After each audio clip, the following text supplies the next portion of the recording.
بسم اللہ الرحمن الرحیم نحمدہ و نصلی علی رسول الکریم۔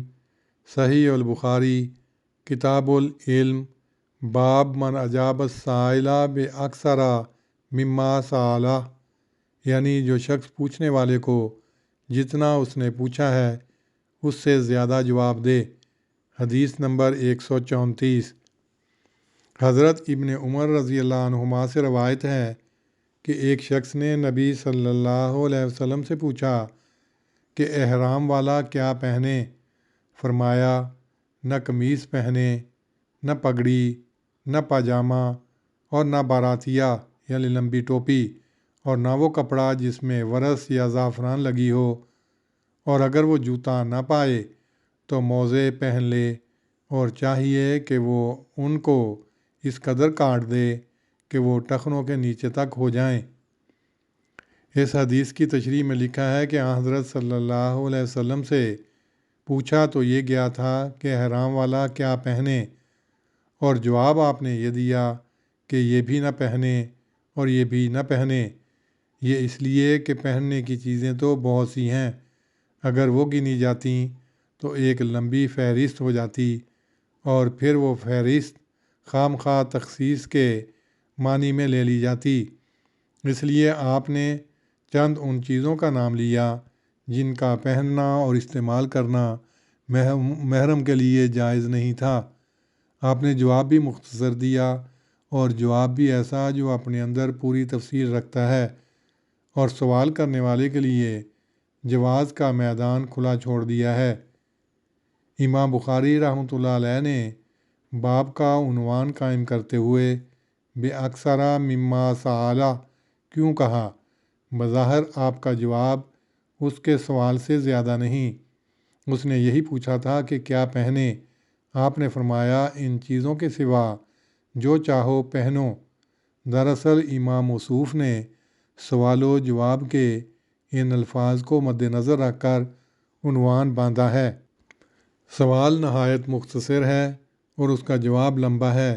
اس سے یہ بتلانا مقصود ہے کہ بعض وقت سوال کرنے والے کا سوال تو چھوٹا ہوتا ہے مگر اس کی تشفی نہیں ہوتی جب تک کہ اس کو جامع معنی جواب نہ دیا جائے۔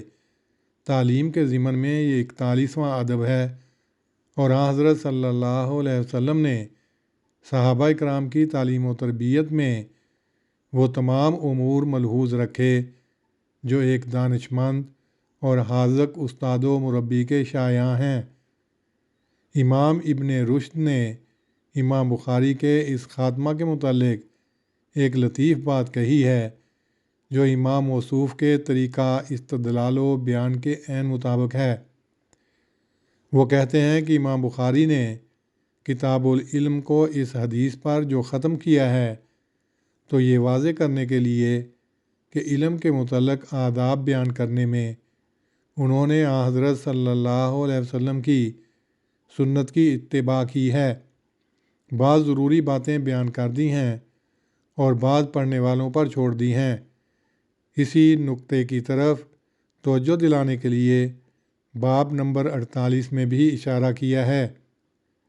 منکرین حدیث جو یہ کہتے ہیں کہ ان سے کچھ فائدہ نہیں، ان کے لیے ان آداب میں ایک بہت بڑا سبق ہے۔ وہ آج پڑھ پڑھا کر یہ تو کہہ سکتے ہیں کہ اجی یہ باتیں ایسی ہیں کہ عقل سے بھی معلوم ہو سکتی ہیں، مگر ان احادیث کی عدم موجودگی میں یہ کیسے کہہ سکتے تھے کہ ہمارا رسول فدت ہو انفسنا اپنے اندر ایک کامل اسوہ رکھتا ہے۔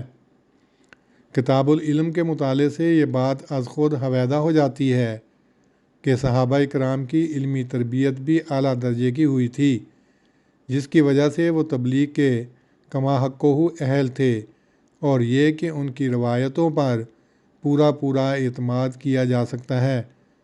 مقدمہ کتاب میں ان تمام امور کو یکجا جمع کر دیا گیا ہے جو اس حقیقت کو آشکار کرتے ہیں۔ یہاں پر کتاب العلم ختم ہوتی ہے۔ وآخر دعوانا ان الحمد للہ رب العالمین۔